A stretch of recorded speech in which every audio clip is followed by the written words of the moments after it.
નમસ્કાર ખેડૂત મિત્રો, હું સીબી જાદવ ઉર્ફે રાજુભાઈ કૃષિ ક્રોપ સાયન્સમાં માર્કેટિંગ મેનેજર તરીકે સૌરાષ્ટ્ર સંભાળું છું.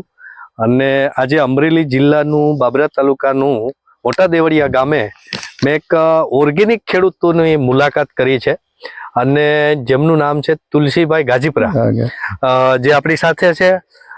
મિત્રો, તમે જોઈ રહ્યા છો જે મરચીના પ્લોટમાં આપણે ઊભા છીએ અને આ મરચીનો પ્લોટ એને 100% ઓર્ગેનિક કરેલો છે. આમાં 1% પણ કેમિકલ દવાનો ઉપયોગ નથી કર્યો. મિત્રો, તમે જુઓ, આજે જે મરચા આમાં દેખાય છે, લાલ થયા છે, લીલા અત્યારે દેખાય છે, કે હાઇબ્રિડ મરચી તુલસીભાઈ હોય અને જે કેમિકલ આડેધડ દવા છાંટી છે મરચીમાં, એમાં પણ આટલો માલ આ રીતની મરચી દેખાતી નથી. હું તો અલગ અલગ પ્લોટમાં જાઉં છું ને જેટલા હાઇબ્રિડ વાવેતર છે મરચીના, એ ખાસ કરીને તમારે આ સાઈડ પણ આપણે જોઈ લઈએ, ખાસ કરીને એ લોકોને બધાને અત્યારે બગાડ થઈ ગયો છે. મરચીનું ઉત્પાદન નથી. આ વર્ષે ભાવ થવાના છે પણ મરચીનું ઉત્પાદન પણ નથી. તમે એવામાં ઓર્ગેનિક પકવતા ખેડૂત મને મળ્યા એટલે તમારી આજે વિઝિટ કરવાનું મન થયું.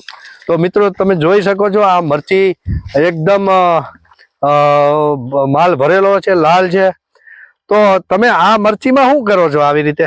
બસ સાહેબ નમસ્કાર. હવે આ મરચું હું તો આ બધું દેશી જ બનતા સુધી તો કરું છું.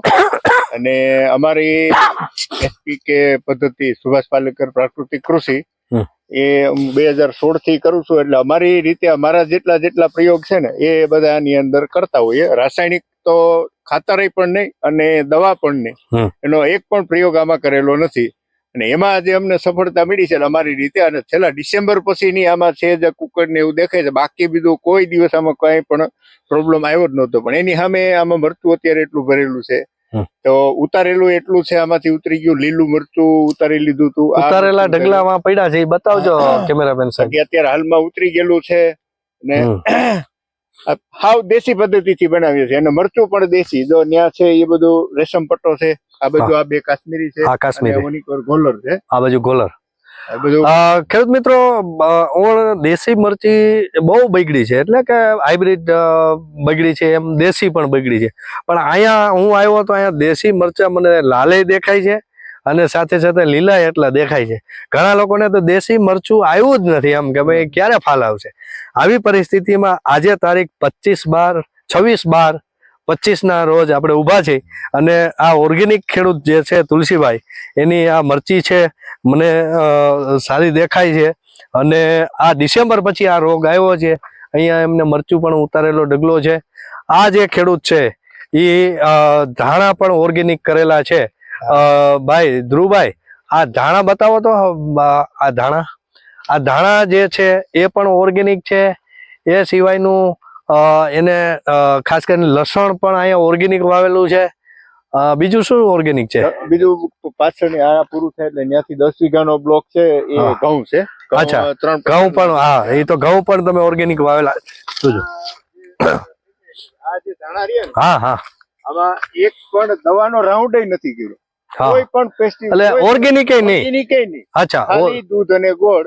દૂધ ને ગોળ, બે છંટકાવ આની અંદર કરેલા છે. દૂધ અને ગોળ ના, અને હિંગનું પાણી, આ ત્રણ વસ્તુ ભેગી કરી અને 2 રાઉન્ડ જીવામૃતના ખાલી. બાકી પછી કોઈ એટલે કોઈ એમાં ટ્રીટમેન્ટ કરેલી જ નથી. બરોબર બરોબર. તો મિત્રો, આ જે ખેડૂત છે એ ખાસ કરીને આ ઓર્ગેનિક બધો પાક કરે છે અને એમની અવારનવાર અમારે મુલાકાત પણ થતી હોય છે. ગયા વર્ષે કે આગલા વર્ષે આપણે આવ્યા હતા, 2 વર્ષ પહેલા પણ અહીંયા મુલાકાત કરી હતી. જે ઓર્ગેનિક જીરું એને કરેલું હતું. ધ્રુવભાઈ, આ લસણ પણ ઓર્ગેનિક બતાવી દો, અહીંયા વાવ્યું છે. તો તુલસીભાઈ, ખરેખર આ ખેડૂતોને એક સારી પ્રેરણા મળે એવું છે કે ઓર્ગેનિક પણ થઈ શકે એવું એક તમે આમાં ખાસ બતાવવા માંગો છો. તો ઘણા લોકોને એવું હોય કે ઓર્ગેનિક એટલે ઉત્પાદન ન આવે અને ઓર્ગેનિક વસ્તુ થતી જ નથી, એવું જે ખેડૂતોને માઇન્ડમાં હોય, તો એના વિશે શું કહેશો? હવે એવું છે, પેલા તો તમારામાં સ્ટાન્ડર્ડ હોવી જોઈએ. ઓર્ગેનિક કરો તો આપણે નથી કરવું એટલે નથી જ કરવું. મેઇન તો કે પ્રલોભન આપીને કે ભાઈ બગડ્યું છે એટલે કરો. મારે આ મરચીમાં છે, ડિસેમ્બર બેઠો ત્યાંથી જે વાયરસની શરૂઆત થઈ હતી, તો અમે હજી કોઈ પણ રાસાયણિક ટ્રીટમેન્ટ કરી નથી. બરોબર. ઓર્ગેનિક ઉપર ને અમારો બેઝ ઉપર જે આવતું હોય અથવા બેક્ટેરિયલ પ્રોડક્ટ જે કઈ આવતી હોય એ કરીએ છીએ. એટલે મેઇન વસ્તુ એ છે કે રાસાયણિક ખાતર તમે ઘટાડો હમ. અને એની અત્યારે જે ઘણા એરંડી નો ખોળ છે, ઘનજીવામૃત છે, અત્યારે તૈયારી પણ મળવા માંડ્યું છે. એનો ઉપયોગ તમે જેમ બને એમ વધારે કરો અને તમારી જમીનની અંદર એનો પીએચ આંક સુધારો અને મેઇન કાર્બન ડેવલપ કરો એટલે ઓટોમેટિક એમાં રોગ આવતો બંધ થઈ જાય છે. આ મારો ખુદનો આજે 9 વર્ષનો અનુભવ બોલે છે કે ભાઈ 9 વર્ષથી આજે અમે પ્રયત્ન કરીએ છીએ, એનું રિઝલ્ટ અત્યારે મળે કે ભાઈ આ 5 મહિના સુધી મરચીમાં કોઈ ડાઘ નહોતો. બરાબર. બીજું કે તમે આ હળદર દર વર્ષે વાવો છો? હળદર દર વર્ષે મારા કસ્ટમર માટે જ ખાસ તો.